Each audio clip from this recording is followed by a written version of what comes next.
Merci de nous suivre partout à travers le monde sur votre chaîne préférée Prestige TV pour vous informer.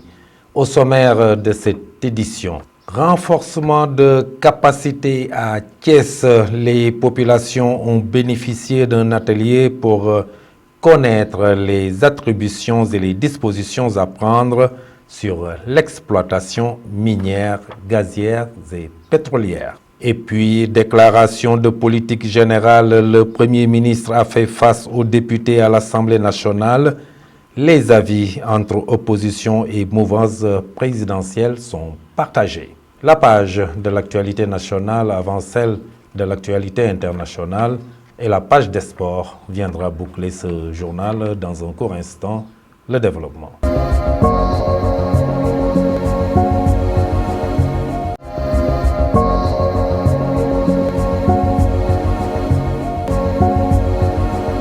Mesdames, mademoiselles, messieurs, bonsoir et bienvenue dans ce journal que nous ouvrons avec le point Covid du jour. Le ministère de la Santé et de l'Action sociale a fait le point sur la situation journalière de l'évolution de la Covid-19 au Sénégal. En ce mardi 13 décembre 2022, sur 109 tests réalisés, le Sénégal a enregistré une nouvelle contamination. Un patient hospitalisé a été contrôlé négatif et déclaré guéri. Aucun cas grave n'est pris en charge dans les services de réanimation des hôpitaux. Aucun cas de décès n'a été enregistré hier lundi 12 décembre 2022. L'état de santé des autres patients reste stable. Et puis, je vous le disais tout de suite dans le sommaire, un atelier de renforcement des capacités des organisations de la société civile, des médias, des étudiants et des universitaires sur la réglementation des revenus pétro-gaziers et miniers s'est tenu à Thiès. Selon le coordinateur régional du Forum civil section Thiès, cet atelier a permis aux populations de connaître les attitudes, les dispositions à prendre pour avoir toutes les informations sur l'exploitation minière, gazière et pétrolière afin de bénéficier de ces ressources issues de l'exploitation de ces industries extractives. Le docteur Babou Alioune Babou est le coordinateur du Forum civil que nous suivons.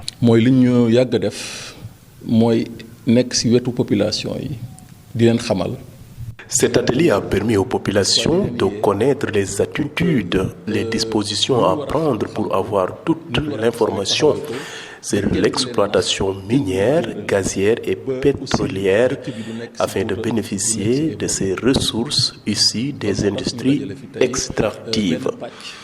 Ce thème est un débat récurrent dans la société et dans les médias. Vous savez que les mines sont potentiellement capables de stabiliser le pays.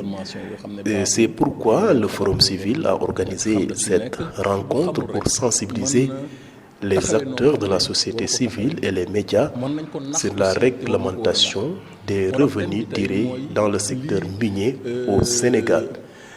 C'est pour cela que le Forum civil a lancé un appel à tous les acteurs des sociétés d'exploitation dans la bonne gouvernance et la transparence des ressources à exploiter dans les zones minières. Et pour terminer, je vous rassure que le Forum civil de la région de Thiès, à travers ses différents participants, a renforcé davantage les cibles dans la réglementation des ressources qui seront mobilisées dans les zones impactées par l'exploitation minière. Si nous maintenant, xam buñ ko joté aussi nan lañ ko wara dépenser ak fan lañ ko wara dépenser kan moko wara dépenser ci ban anam la ko wara dépenser. En outre, le facilitateur de cet atelier, le directeur général de la Société des mines du Sénégal, est revenu sur le concept utilisé dans le secteur des mines.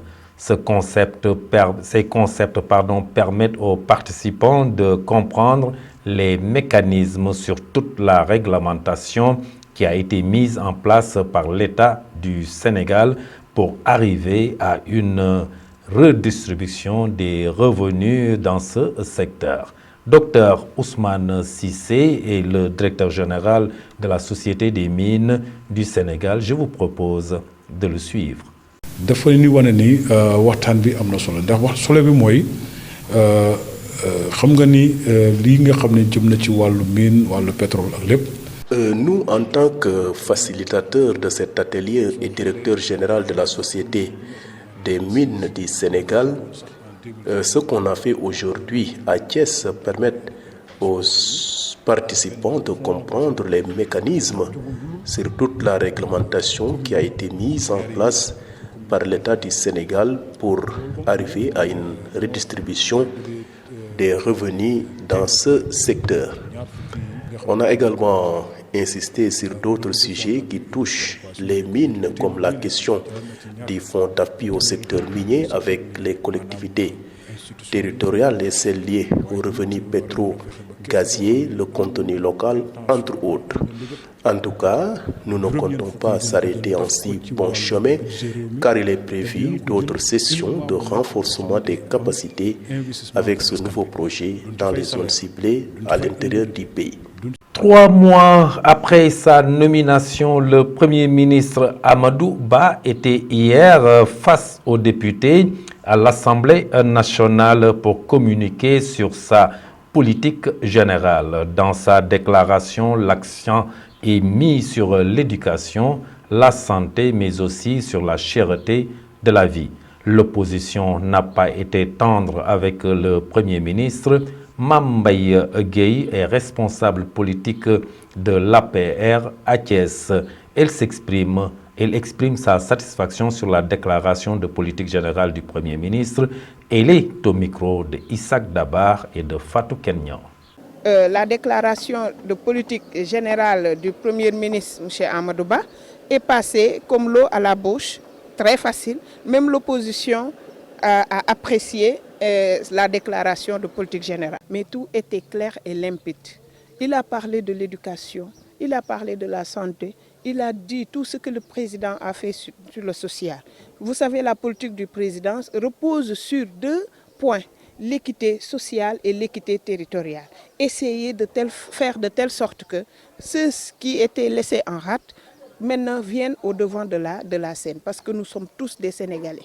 Le territoire, il a beaucoup fait avec le PUDC, il a beaucoup fait avec le PUMA pour le désenclavement, les zones frontalières. Il a réglé beaucoup de choses. Dans ces zones-là, il a renforcé l'éducation en créant des écoles, des universités partout dans le Sénégal. Vous savez, de 1960 en 2012, il n'y avait que des universités sur l'axe atlantique. Dakar, Saint-Louis, Ziguinchor et même peut-être Thiès. Maintenant, qu'est-ce que le président a fait? Il a imposé des universités à l'intérieur du Sénégal.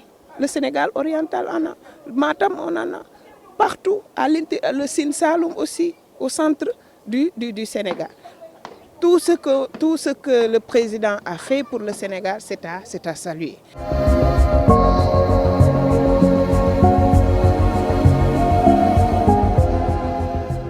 Dans la page de l'actualité nationale, à l'Assemblée nationale, le Premier ministre a fait face aux députés. L'opposition dépose une motion de censure. La page de l'actualité nationale porte la signature de Ndeye Dieye. L'actualité nationale que nous débutons avec les députés de l'opposition qui ont donné suite à la requête du Dr Abdourahmane Diouf. L'opposition a déposé une motion de censure contre le Premier ministre Amadou Ba. Ces députés soutiennent qu'en refusant de se soumettre au vote de confiance, le Premier ministre voit sa légitimité contestée. L'opposition considère la motion de censure comme une motion de défiance du gouvernement pour restaurer la dignité parlementaire. Autre actualité, après le braquage meurtrier qui s'est déroulé au Grand Marché de Mbour, Touba a été le théâtre d'une nouvelle attaque à main armée. Des individus armés de fusils et de coupe-coupe ont pénétré dans une station-service située au quartier Ndamatou de Touba. Le braquage est survenu ce lundi vers 4 h du matin. Une quinzaine d'assaillants ont réussi à tenir en respect les 3 pompistes se trouvaient dans cette station. La patrouille du commissariat de Ndamatou a débarqué sur les lieux du crime au moment où les bandits avaient déjà déposé le coffre-fort dans leur véhicule. La police a ouvert une enquête. Et parlons enfin de la cérémonie du gala chic et glamour. Dans un communiqué, le ministre de la Culture dit avoir pris connaissance des images dégradantes et contraires à nos mœurs qui ont ponctué bien sûr la cérémonie du gala chic et glamour qui s'est tenue samedi 10 décembre 2022 au King Fahd Palace. Ali Sow prévient que dorénavant tout bénéficiaire d'un appui financier et logistique du ministère pour une activité culturelle et tout promoteur d'un événement dans un des lieux de diffusion relevant de la tutelle ou de la responsabilité du ministère devra au préalable s'engager par écrit à ne pas exhiber ou promouvoir des images et attitudes contraires à nos valeurs, à nos mœurs et à nos réalités culturelles. Et c'était l'essentiel de l'actualité nationale.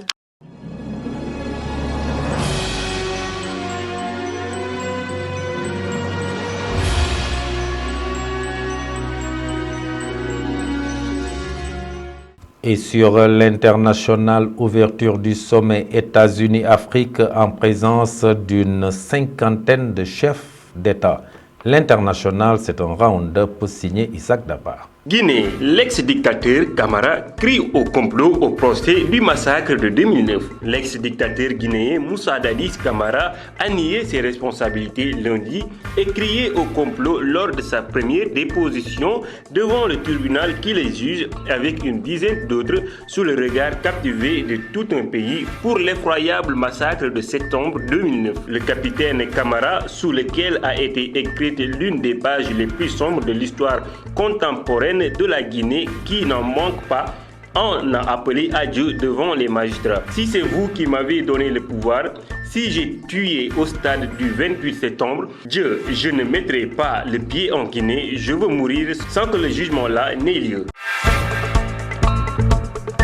Ouverture du sommet États-Unis-Afrique en présence d'une 50aine de chefs d'État. Le sommet États-Unis-Afrique s'est ouvert ce mardi 13 décembre à Washington. Les dirigeants des 49 pays africains et de l'Union africaine étaient conviés pendant 3 jours dans la capitale américaine pour parler de sécurité, d'économie, de santé ou encore de changement climatique. Les États-Unis veulent réaffirmer leur intérêt pour le continent africain après la présidence de Donald Trump.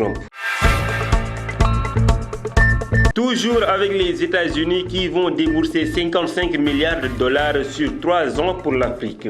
Les États-Unis vont consacrer 55 milliards de dollars à l'Afrique dans un grand nombre de secteurs, a fait savoir lundi la Maison-Blanche avant que Joe Biden ne reçoive de nombreux dirigeants du continent pour un sommet à Washington. Jake Sullivan, conseiller à la sécurité nationale du président américain, a indiqué que ces fonds seraient en particulier consacrés sur 3 ans à la santé et à la réponse au changement climatique, mais sans donner de détails sur leur provenance ou leur répartition.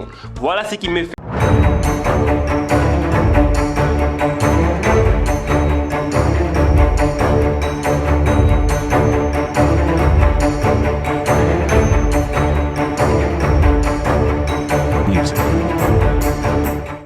Et dans la page de l'actualité sportive, la Ligue Pro a joué ce week-end. Le CNEPS Excellence rate sa première victoire de la saison. C'était au stade Maniang Soumaré.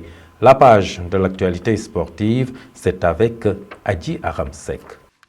L'actualité sportive Ligue 1 sénégalaise pour le compte du dernier match de la 9e journée du championnat de Ligue 1. L'AS Douane a battu Diambar sur la plus petite des marches ce lundi au stade Ibrahima Boye.